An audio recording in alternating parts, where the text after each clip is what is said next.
What's up, you guys? Sean Ross Sapp, Fightful.com. Here with a name you know, and if you don't know, you're gonna know it really soon. EJ Nduka. How you doing, man? Doing good. How you doing, man? I'm doing great. I appreciate you taking the time to talk to me. I know it's been a wild week for you. Um, got the WWE release last week, unexpected by a Right. lot of people within the company. Yeah. Right off the bat, I want to know how you feeling right now.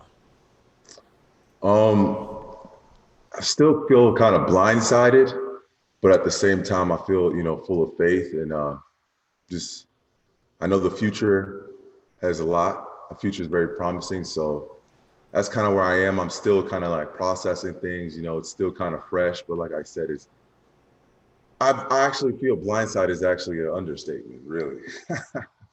Just how everything happened is just kind of out of nowhere, like a lot of people have said.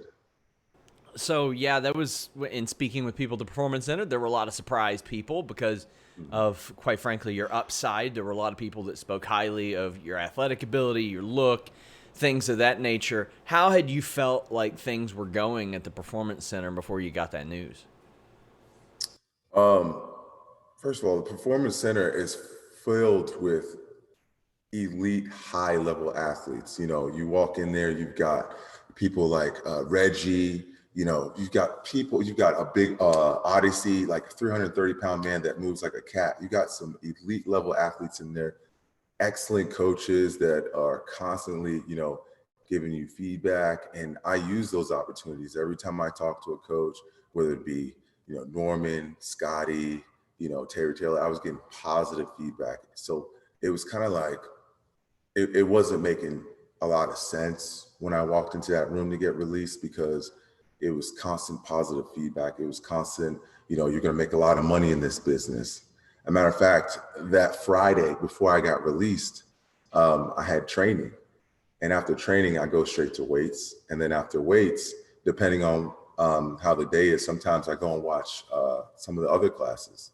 So I sat in the CWC and I watched Terry Taylor's class and I was just watching, just learning. And they had got a little break and Terry came down and he walked up to me and said, "That's the judge." I said, "What's up, coach?" He said, "Man, heard a lot of good things about you, man. And I've seen a lot of good things." He said, "You're going to make a lot of money in this business." And I kind of nodded, just went back and, don't really, you don't take those things and kind of get big headed or anything. You just like I said, I just keep my nose down and I keep grinding and I just continue to watch practice. And 4 days later, I get released. And you are continuing this pro wrestling pursuit. You've made that clear. Like, this is not a situation where WWE is like, well, maybe not right now, and then you just go away. You're open for Right. bookings. You're going to move forward with Yes. this. Yes, absolutely. So I fell in love with this business in the last 20 months. This business is unique, it's amazing, and it's captivating. And it's something that I really grown to fall in love with. I loved going to practice. I love going to weights. I love watching film, skull, all that stuff, because there's just so much detail. There's so much to it that I was telling my buddy the other day, I said, man, if I had to go to war, if I was in the foxhole, I'm bringing a wrestler with me because wrestlers are, like I said, one of the most phenomenal athletes in the world. And you have to be mentally sharp, mentally cognitive, and you got to be safe. What better athlete? Who do you think helped you the most at the Hold on. Performance Center? Obviously, I'm there. sorry. Oh, it's okay.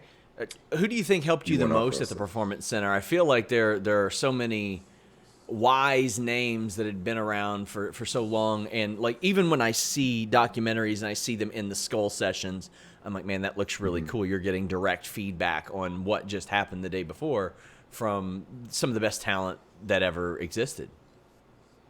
So, I mean, from coaches, I would definitely say Norman Smiley, Scott Garland, Coach Brookside, Carino, Scott Armstrong, Bloom. Bloom just drops nugget after nugget.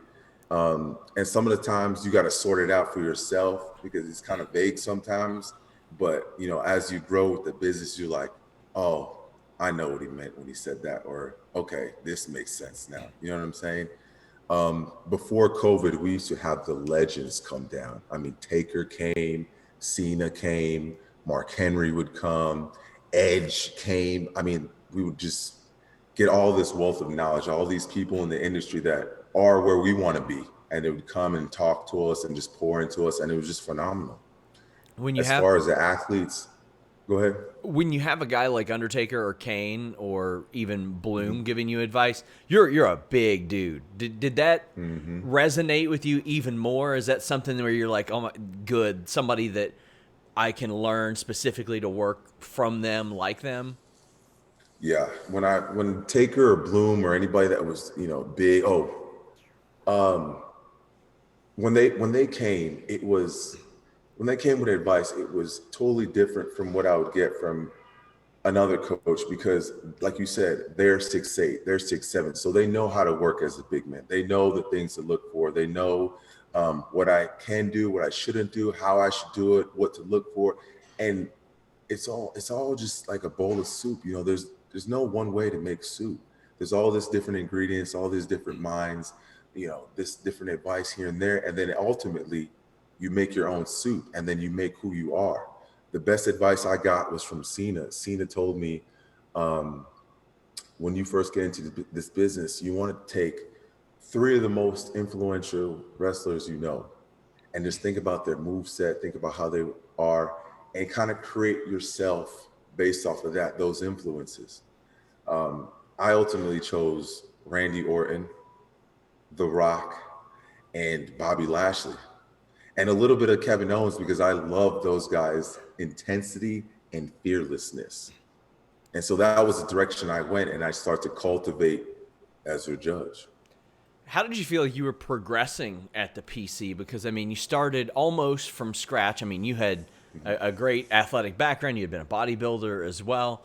But wrestling, was that completely brand new to you? Had you done any training ahead of that? So before I had my tryout, I went to Level Up in San Diego, where Dominic had trained, and Yeah. so that's actually where I met Dominic, and we trained together for a few weeks before I ultimately came to my tryout. Um, I was told I was picking it really quickly. That was one of the things that I heard over and over and over in the beginning was how fast I was picking things up and how proud of me they were. And so that was something that I took pride in, and I just kept diving in. And it was not only reps, but it was also watching film, like I said, Skull, just picking the minds of the greats around me, because the worst thing to do coming into this field is thinking you know it all or think you just get it. But there's so much layers. There's people that have been doing this for longer than I've been alive, and just being in the room with them and just picking their minds and understanding how this works is incredible. So if I remember right, you had a tryout in Hmm. late 2018, then another one like probably towards the spring of 2019. Is that right? Correct. Yeah. Hmm. How did those differ, and did you get any specific feedback? Were you surprised to get the call back so quick after the first Hmm. tryout, or was that pretty much expected? So my first tryout, like I said, I was green. I didn't know I had two left feet. I didn't know what was going on. Bright eyed, just looking around, and I gave it my 110%.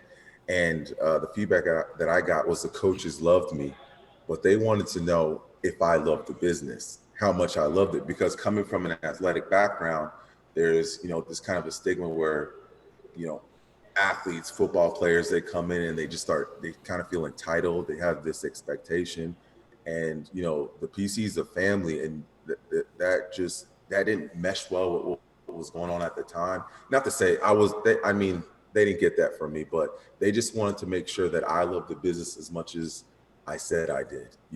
And so they challenged me. They put the ball in my court and they said, if you really want this, show us. Go start training. Go do this. Go that.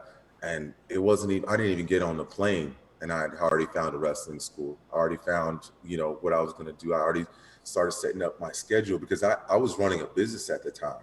I was running a business. I just started a family. I just got married.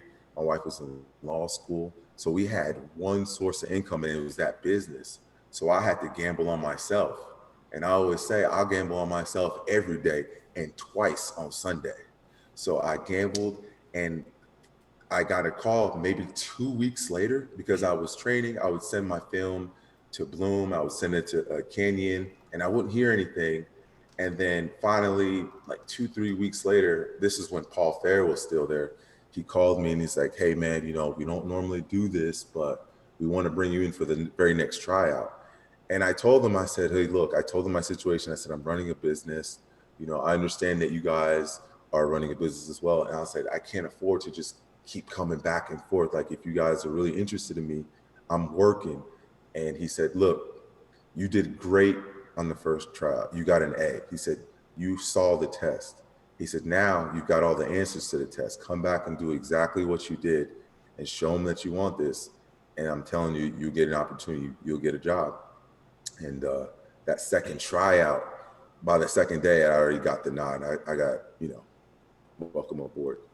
So I mean, that's such a unique path because that's not one that we see out of a lot of people. Do you think that even with fans, there's a bit of a stigma associated with like football players, bodybuilders? Because for years in wrestling, we did actually see so many people that came in and they didn't seem like they cared to improve, but you're adamant like things were different, and there were constantly coaches, people to PC saying, Ezra Judge, he's got huge upside, and usually that type of talk ends after like the first year if they really don't have the upside.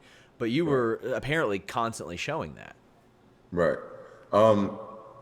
It's one of those things where it's kind of like when you first get there, there's a separation between the wrestler, the worker, and then the athletes, and they kind of look at us athletes like, "Yeah, you've got a long way to, excuse me, you've got a long way to go. You've got a lot to learn, this and that." And some people get discouraged by that. Some people, they fold up and they're like, kind of get in their own head. But I always use that as fuel. I said, "All right, challenge accepted. Let's go. Let's go."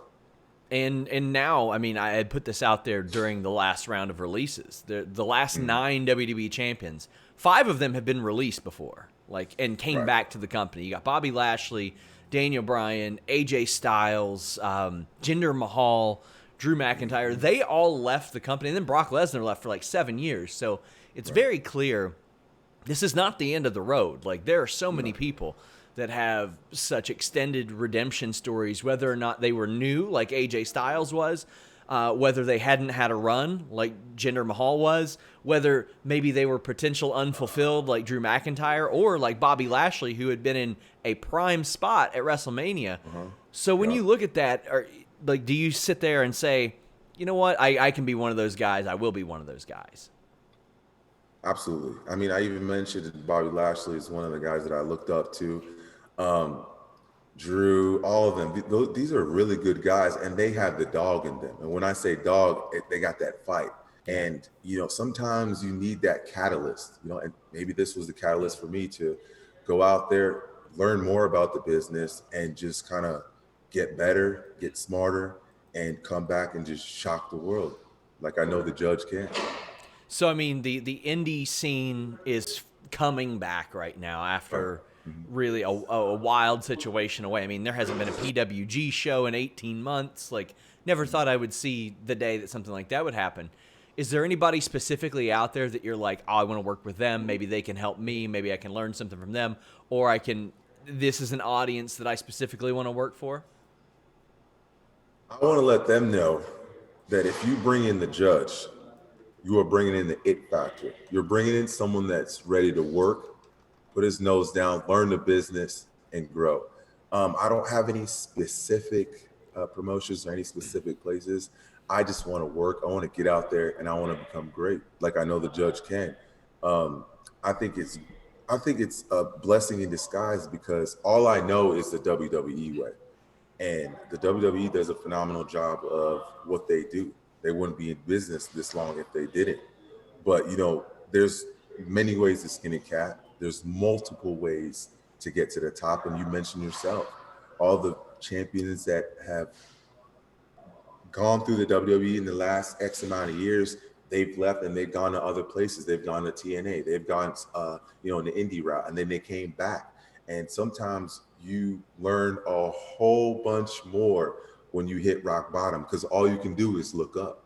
So at this point, I'm just excited about the future. I'm confident, and I believe in myself.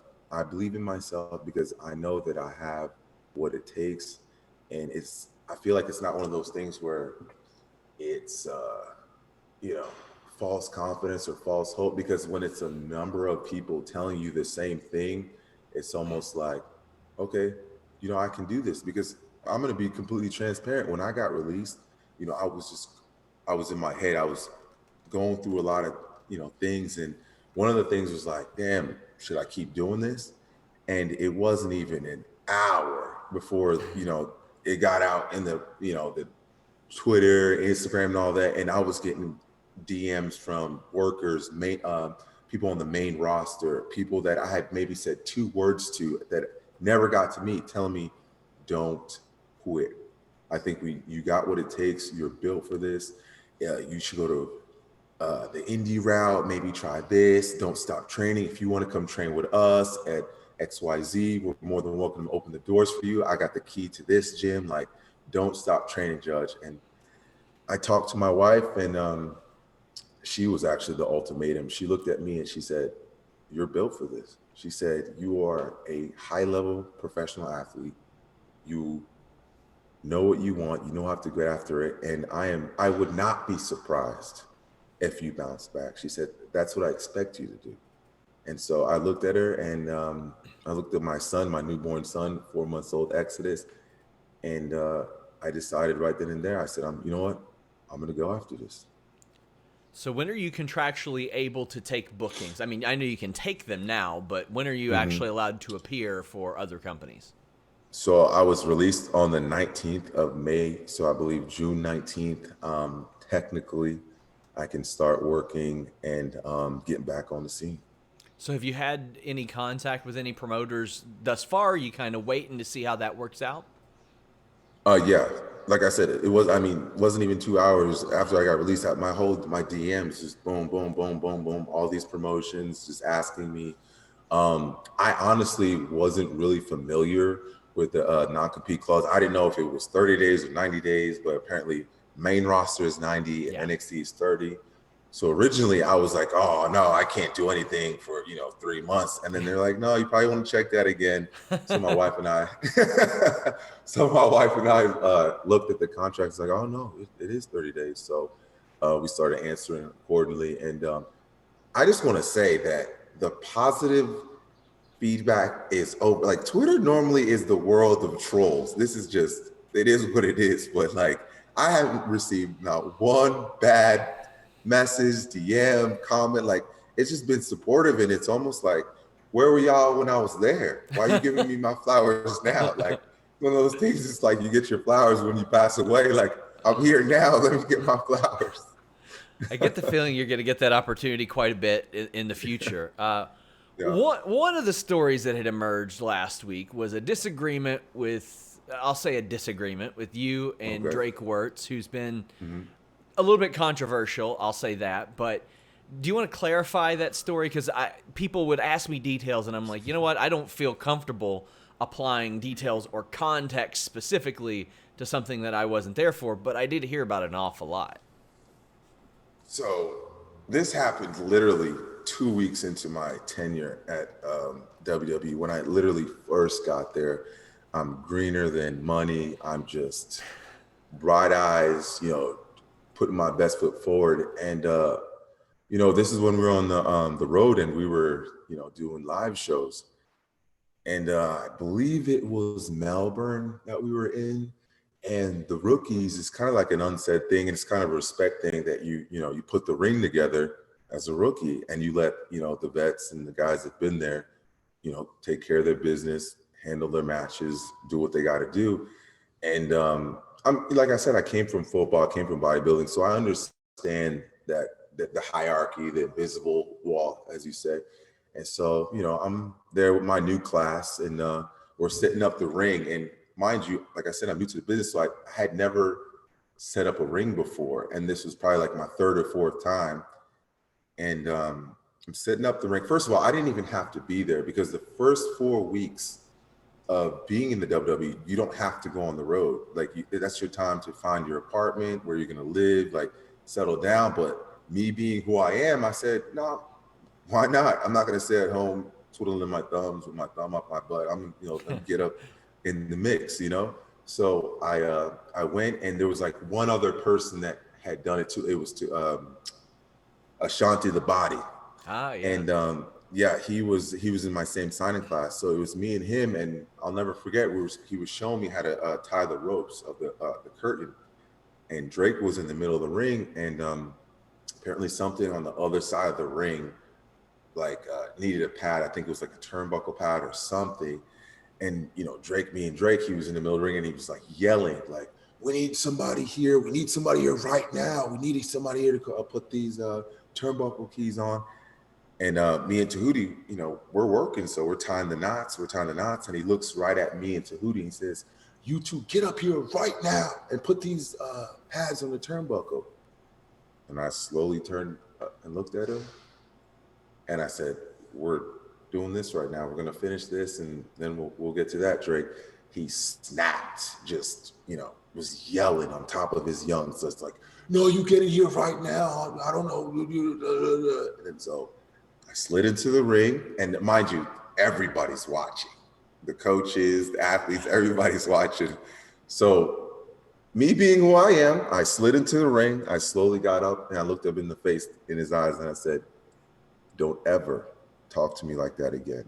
Not even my father talks like me." Because he had said boy or something like that, like something that triggered me. And I don't know anything about him. I don't know him from the next man. I know like he was different. So I got in the ring, and I looked at him dead in the eye, and he kind of took a step back, and he started yelling again. So then I slid out of the ring. I said, "Hey, let me talk to you outside." I said, "Let's talk outside," And then everybody was like, "Oh." Yeah. And so I walked outside, and then he came out, and we talked like men. I said, "Hey, look, man, I know you've been here for a while." I said, "You're a man, I'm a man too." And I asked him, I said, "Do you think you respectfully, even if you thought that I wasn't doing what I was supposed to do you think you respectfully asked me to do what you wanted me to do?" And he was like, "No, man, you're right, this and that." And I said, "Look, man, I'm the type of person that's going to nip it in the butt right then and there. If I feel like you're being disrespectful, I'm not going to allow you to be disrespectful to me, because I've shown you nothing but respect." And so we kind of had an eye to eye, and that was the last day Drake did that to me. So everything was So good after that. yeah, it was good. It was real good. I mean, I didn't have an issue with him. It was a high and by. I asked him how he's doing. Chopped it up with him. But it was one of those things where after it happened, I walked back in the locker room, and everybody was like, "Good on you, man. Like, that's how you stand up for yourself. Like, you weren't even doing anything wrong. You were doing what you're asked to do. Like, sometimes you got to check somebody, because they'll just keep walking all over you and talking to you a certain way. And that's not how I operate." And I mean, it seemed like there was no heat or anything like that from the office or anything like that. Everything seemed fine. No. Matter of fact, right after it happened, Brookside was there, and Brookside came up to me and said, "Good on you, mate. Good on you, lad." And that was it. He saw the whole thing. He saw what happened, and he understood, like, we're both men. Like, there's no reason why, especially in front of my coworkers, and I'm so new. Like, I don't know if he was trying to set the tone, or I don't know what his thought process is, but I know what the judge's thought process was. I know what EJ Nduka's thought process is, and I'm going to respect everybody in the room. Therefore, I feel like it should be in return, so. And ultimately, it's a team effort. You can't put on a wrestling show by yourself. Exactly. You're working with these It's a people dance. all the time. Yeah, So absolutely. one thing I'm interested in, are you bringing back your YouTube channel? We haven't seen new content in a while, but Yes. I remember when you got signed, that was something that I looked into. You had everything from podcasts to training videos, which I do know continued throughout your WWE run. All kinds of stuff over there that were really helpful to a lot of people. Yeah, I kind of slowed that down because it was kind of frowned upon after a while. So I'm a professional. I'm told not to do something, I'm not going to do it. But now that it's open and I'm able to, better believe I'm dropping some gems. I'm dropping some heat. You guys are, and when I say heat, I'm talking about nuclear positive heat. I'm going to have some workout videos. I'm going to just kind of talk about my journey. I also started a t-shirt store, pro Yeah. wrestling tees. I had an overwhelming response of people wanting to support me and people telling me, hey, you need to make a t-shirt now. You need to make a t-shirt. So I did that. It's out now. And I'm just going to keep creating content because that's what I do. I love being in front. I love performing. I love being an athlete. And the judge is just getting started, baby. This is just the beginning. I No more love sitting around. No more sitting around. That 20 months, no more of that. No more of that. I loved the play from EJ to Ezra Judge and now Ezra Judge into the judge. Maybe, I mean, obviously you keep a part of you when EJ becomes Ezra Judge and WWE kind of owns that, but now you get to keep a bit of this journey as well with the nickname. Yeah. So the nickname was given to me while I was at the PC. That was kind of like the thing. So every time I walked in the room, they would say, the judge is in the building. And so that was kind of like, when they asked for the names to the pitch, I was like, yeah, why not?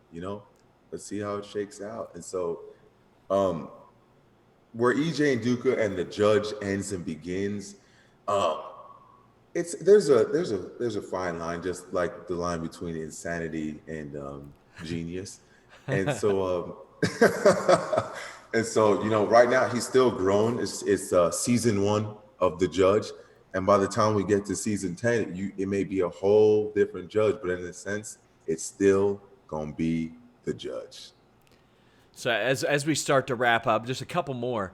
During your period at WWE, did you ever do any like extra work? Did they ever have you like working like security on screen, anything like that?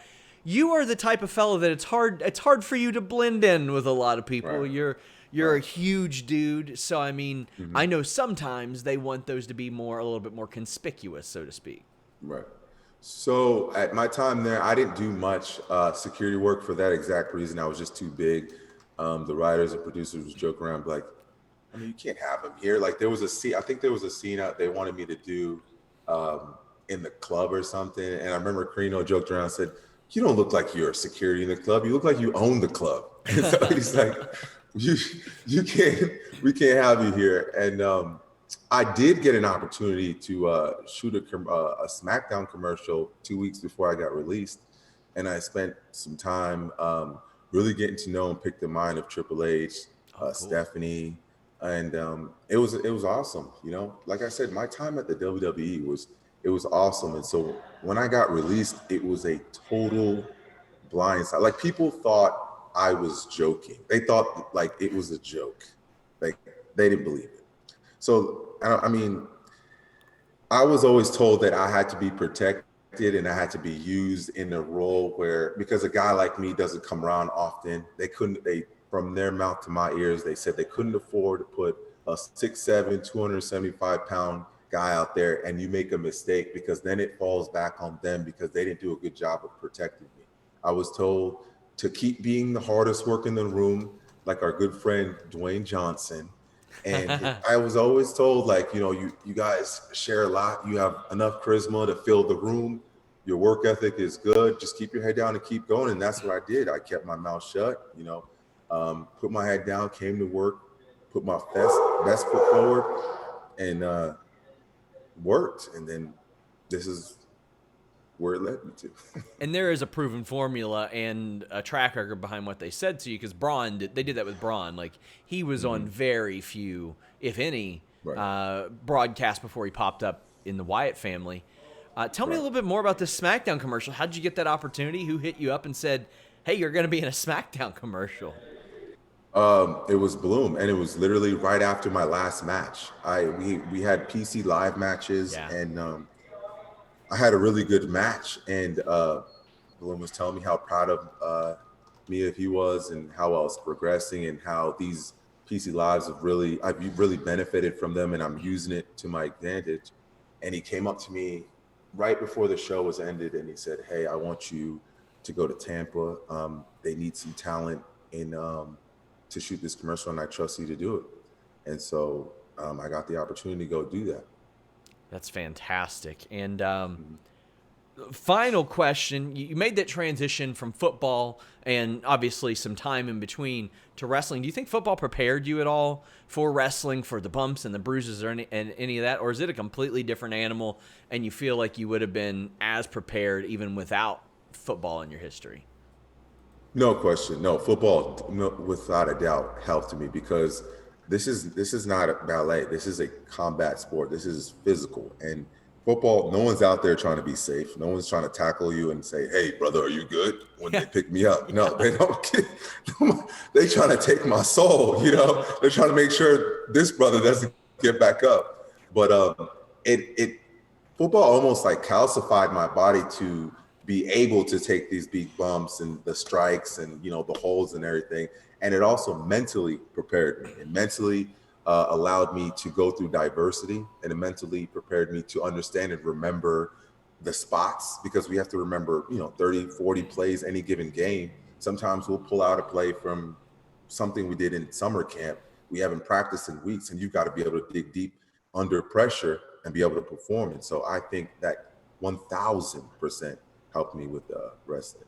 But wrestling is no joke. Yeah.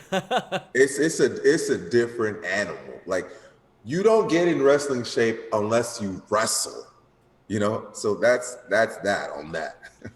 EJ Nduka, thank you so much. The Judge, he's going to be available for bookings. I mean, you can book him now, but he'll be available in just a few weeks.